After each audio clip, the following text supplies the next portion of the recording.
seconds into the flight. The 3 liquid fuel main engines soon will throttle back to 72% of rated performance down in the bucket, reducing the stress on the shuttle as it goes transonic.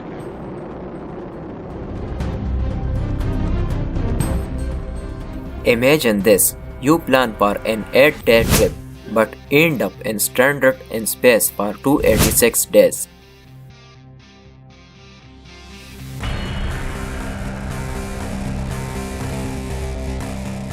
Astronauts Sunita Williams and Barry Wilmore were set for a short mission, but fate had other plans.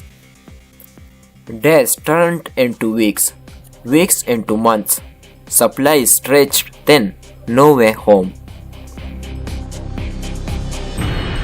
Well, here is the bathroom essentially. You get up in the morning and we have a little kit and it has all the essential things that you need, like your toothbrush and toothpaste. Makes my hair look.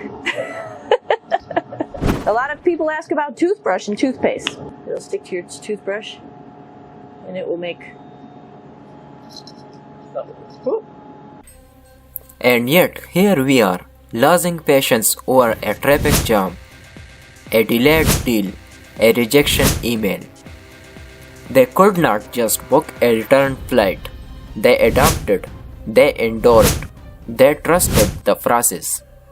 286 days later, they made it back, and if they can survive the ultimate delay, you and I can handle a few setbacks. Life throws curveballs, plans go haywire, but patience, endurance, and problem solving always win.